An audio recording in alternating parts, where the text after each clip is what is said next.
Eu lembro aos 32 anos, quando eu fiquei solteira.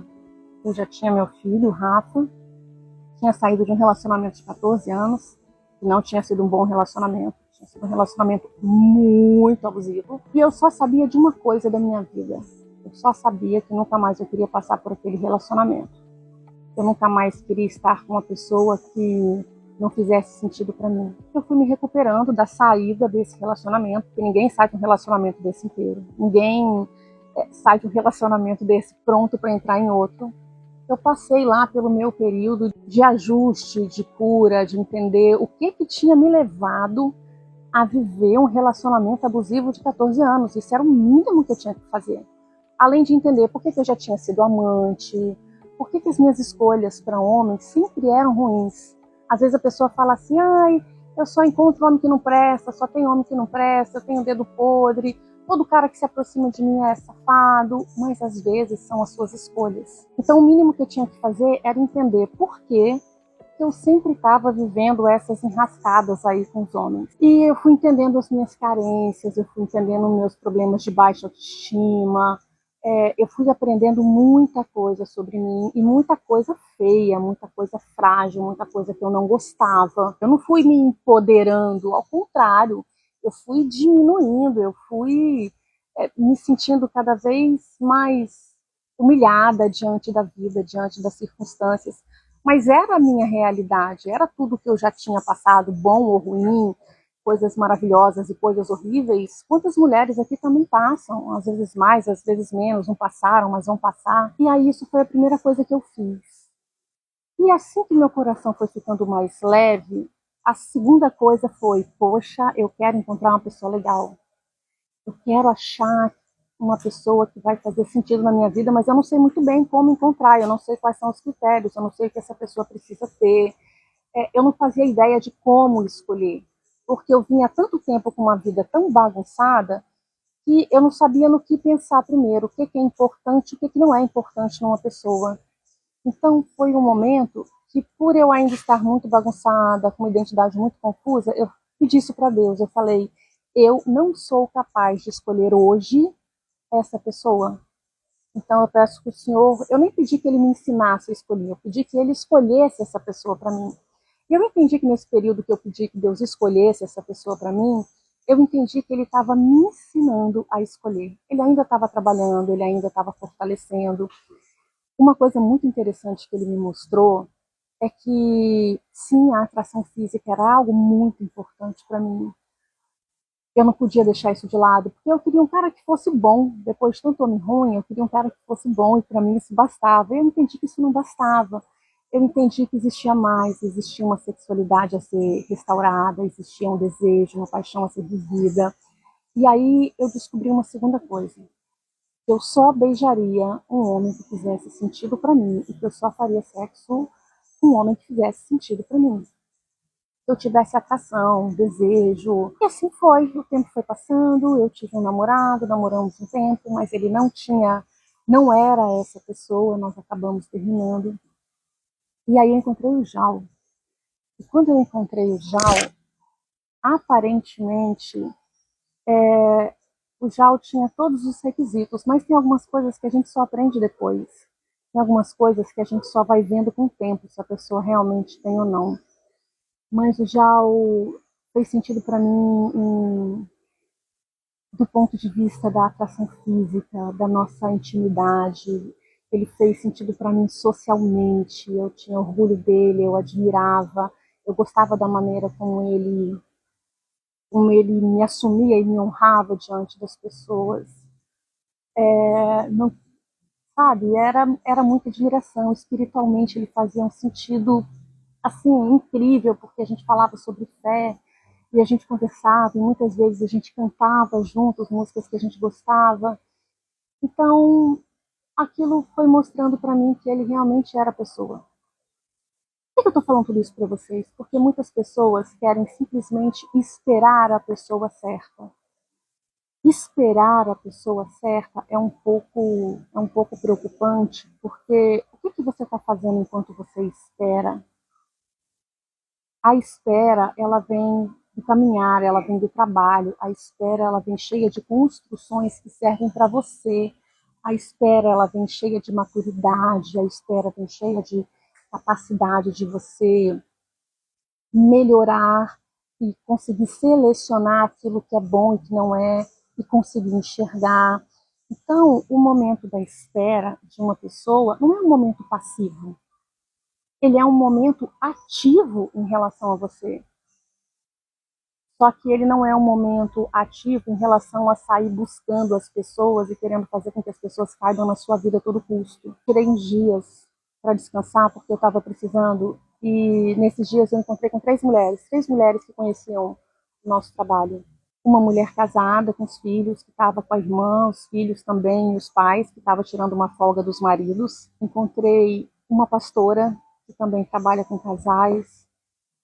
Encontrei uma garota chamada Tamara, de 23 anos, que tem um filhinho de 2. Eu engravidei aos meus 23 anos nesse relacionamento abusivo. Eu achava que eu não precisava de uma família. Eu achava que tudo bem ser assim, moderna, ter um namorado e ter o meu filho por conta própria, e eu quebrei muito a cara.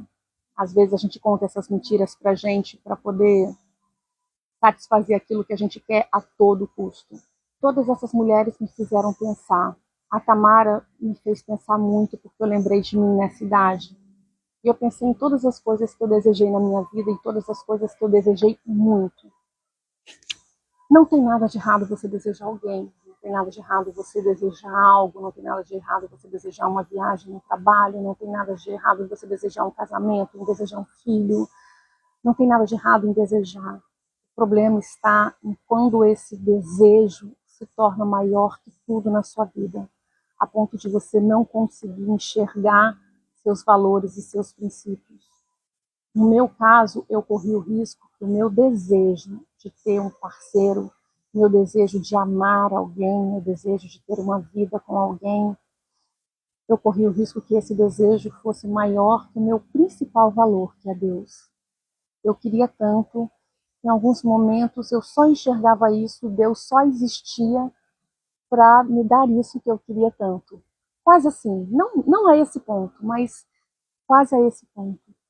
Até o momento em que eu consegui recuar e entender que eu preciso saber onde está o meu coração e onde é o meu maior tesouro, para que eu não me perca os meus desejos. Tudo bem desejar, mas não se perca neles.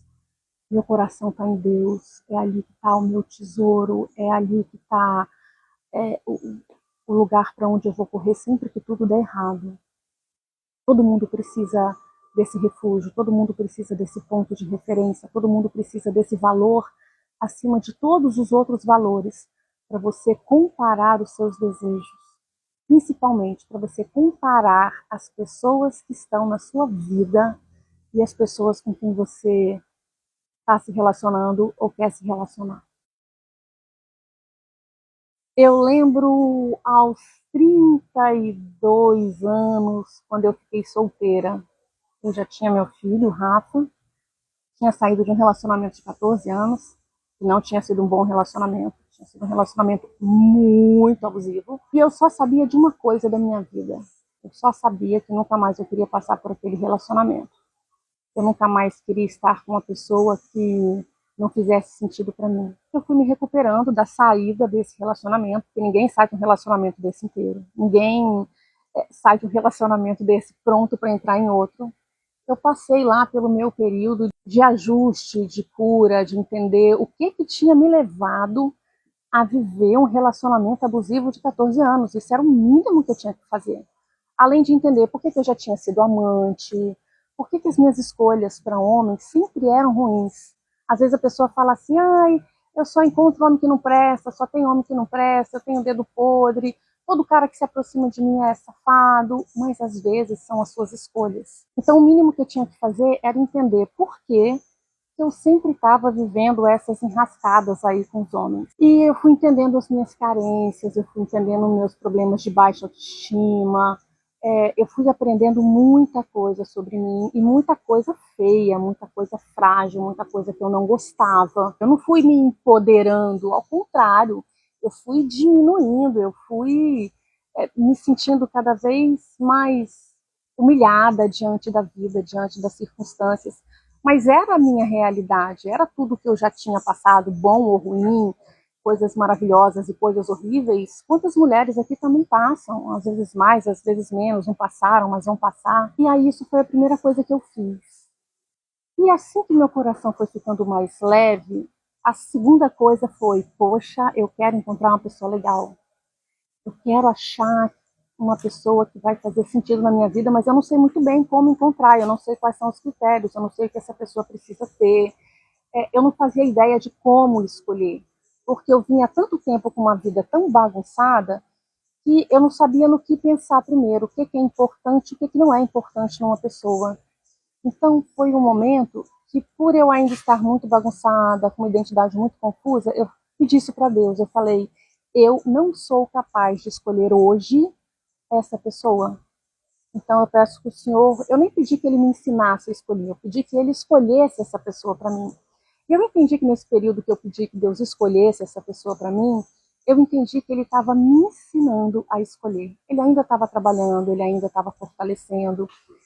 Uma coisa muito interessante que ele me mostrou é que, sim, a atração física era algo muito importante para mim. Eu não podia deixar isso de lado, porque eu queria um cara que fosse bom. Depois de tanto homem ruim, eu queria um cara que fosse bom, e para mim isso bastava. Eu entendi que isso não bastava. Eu entendi que existia mais, existia uma sexualidade a ser restaurada, existia um desejo, uma paixão a ser vivida. E aí eu descobri uma segunda coisa. Eu só beijaria um homem que fizesse sentido para mim, e que eu só faria sexo com um homem que fizesse sentido para mim. Eu tivesse atração, desejo. E assim foi. O tempo foi passando, eu tive um namorado, namoramos um tempo, mas ele não era essa pessoa, nós acabamos terminando. E aí eu encontrei o Jal. E quando eu encontrei o Jal, aparentemente, o Jal tinha todos os requisitos, mas tem algumas coisas que a gente só aprende depois. Tem algumas coisas que a gente só vai vendo com o tempo, se a pessoa realmente tem ou não. Mas o Jal fez sentido para mim do ponto de vista da atração física, da nossa intimidade. Ele fez sentido para mim socialmente. Eu tinha orgulho dele, eu admirava, eu gostava da maneira como ele me assumia e me honrava diante das pessoas. Não, sabe, era muita admiração. Espiritualmente ele fazia um sentido assim incrível, porque a gente falava sobre fé e a gente conversava e muitas vezes a gente cantava juntos músicas que a gente gostava. Então, aquilo foi mostrando para mim que ele realmente era a pessoa. Por que eu estou falando tudo isso para vocês? Porque muitas pessoas querem simplesmente esperar a pessoa certa. Esperar a pessoa certa é um pouco preocupante, porque o que você está fazendo enquanto você espera? A espera, ela vem do caminhar, ela vem do trabalho, a espera, ela vem cheia de construções que servem para você, a espera, ela vem cheia de maturidade, a espera vem cheia de capacidade de você melhorar e conseguir selecionar aquilo que é bom e que não é, e conseguir enxergar. Então, o momento da espera de uma pessoa não é um momento passivo, ele é um momento ativo em relação a você. Só que ele não é um momento ativo em relação a sair buscando as pessoas e querendo fazer com que as pessoas caibam na sua vida a todo custo. Tirei uns dias para descansar porque eu estava precisando e nesses dias eu encontrei com três mulheres que conheciam o nosso trabalho. Uma mulher casada com os filhos, que estava com a irmã, os filhos também, e os pais, que estava tirando uma folga dos maridos. Encontrei uma pastora que também trabalha com casais. Encontrei uma garota chamada Tamara, de 23 anos, que tem um filhinho de 2. Eu engravidei aos meus 23 anos nesse relacionamento abusivo. Eu achava que eu não precisava de uma família.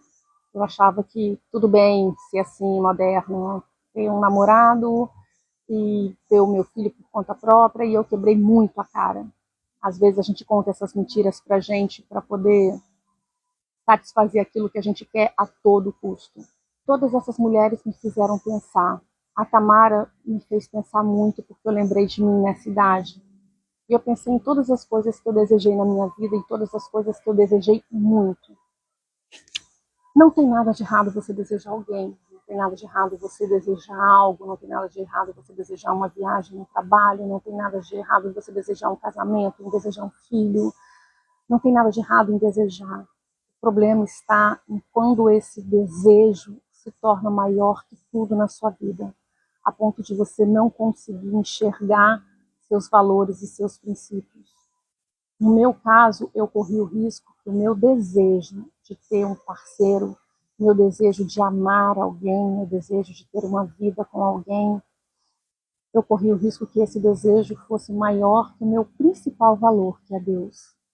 Eu queria tanto, em alguns momentos eu só enxergava isso, Deus só existia para me dar isso que eu queria tanto. Quase assim, não a esse ponto, mas quase a esse ponto. Até o momento em que eu consegui recuar e entender que eu preciso saber onde está o meu coração e onde é o meu maior tesouro, para que eu não me perca os meus desejos. Tudo bem desejar, mas não se perca neles. Meu coração está em Deus, é ali que está o meu tesouro, é ali que está o lugar para onde eu vou correr sempre que tudo der errado. Todo mundo precisa desse refúgio, todo mundo precisa desse ponto de referência, todo mundo precisa desse valor acima de todos os outros valores para você comparar os seus desejos, principalmente para você comparar as pessoas que estão na sua vida e as pessoas com quem você está se relacionando ou quer se relacionar.